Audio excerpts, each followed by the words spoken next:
বিজেপির নতুন কমিটি গঠনের পর সম্বর্ধনা সভার আয়োজন করা হলো আজ কলকাতার আইসিসিআরে।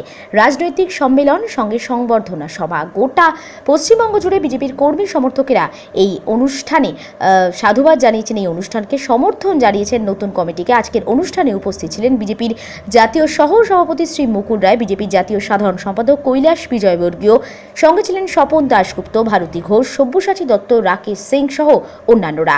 আজ কলকাতার আইসিসিআরে এই সংবর্ধনা সভার অনুষ্ঠানে বারবার জয় শ্রীরাম ধ্বনি ধ্বনিত হয় এবং বিজেপির কর্মী সমর্থকদের সমর্থনে একেবারে জমজমাট আজ কলকাতার আইসিসিআরে বিজেপির নতুন কমিটি গঠনের পর আয়োজিত সংবর্ধনা সভা। इसी दल में होता है, अन्य जितने दल हैं ये सब पॉलिटिकल पार्टियां हैं, ये सब क्या है, personality based political party. Bharatiya Janata party है जो कार्यकर्ता आधारित राजनीतिक दल है। सबसे पीछे की पंक्ति पर बैठा हुआ हमारा कार्यकर्ता उतना ही महत्वपूर्ण है जितना सबसे सामने के बैठे हुए कार्यकर्ता। इसलिए आप देखो, पर्सनालिटी बेस्ड पॉलिटिकल पार्टी का मतलब है ममता, समता। ममता के बाद ममता को क्या बोलते हैं? दीदी। दीदी के बाद सब लोग जानते हैं कि कौन आएगा, पीसी के बाद कौन आएगा? भाई। तो ये सब जानते हो कि पीसी के बाद भाईपो। तो सब लोगों को हम जनता के पास में कहीं भी जाते हैं, किसी से मिलते हैं, सभी एक ही आवाज देते हैं कि ए तिरमुल आरना आरना आरना। दीदी बोलती है, सब लोग बोलते हैं टीएमसी में दीदी बोलती है, दीदी के बोले दाओ। আমি বলছি দিদিকে কি বলবো? দিদি শুনতে পাচ্ছে না, দিদিকে বলে দাও, তুমি ছাড়ে দাও।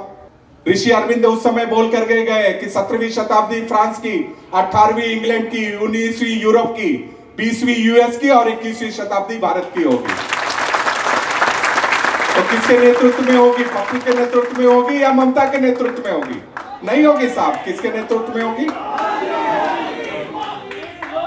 मोदी का मतलब है MODI, man of developing India.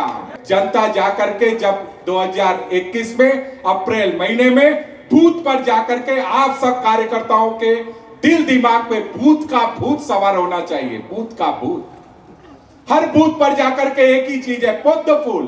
अपना आशीर्वाद चाहिए, पद्म फूल है, वोट चाहिए, है ना। जब आप करोगे निश्चित ही भारतीय जनता पार्टी को अभूतपूर्व सफलता मिलने वाली है।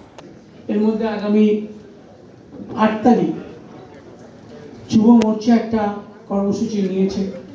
আগামী 5 তারিখ এই আমপানে যে যে জায়গা ক্ষতিগ্রস্ত হয়েছে, এরকম প্রায় 174টা মতো ব্লক আছে, যে ব্লক এই আমপান যেতে দুর্নীতি হয়েছে তাদের জায়গায় ধর্ণা হবে।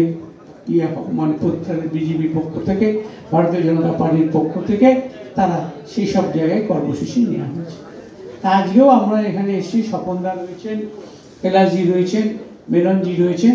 আমরা সবাইকে প্রাক পুজোর নিশ্চিত করে অভিনন্দন জানাচ্ছি এবং ইতিমধ্যে কেন্দ্রীয় স্তরে একটা সিদ্ধান্ত হয়েছে যে আমরা, সেটা দিলীপবাবু আপনাদের বলেছেন, যে কেন্দ্রীয় স্তরে সিদ্ধান্ত হয়েছে যে এইবারের নির্বাচনটাকে ভারতীয় জনতা পার্টি কিন্তু প্রত্যেক নির্বাচনে যারা সিরিয়াসলি করে, কিন্তু এই নির্বাচনটা অত্যন্ত সিরিয়াসভাবে হবে এবং সেই নির্বাচনে পুজোর আগে হয়তোবা একটা ভার্চুয়াল সভা উত্তরবঙ্গে হবে, এদিকে দক্ষিণবঙ্গে হবে, তার কর্মসূচি চূড়ান্ত করা হচ্ছে।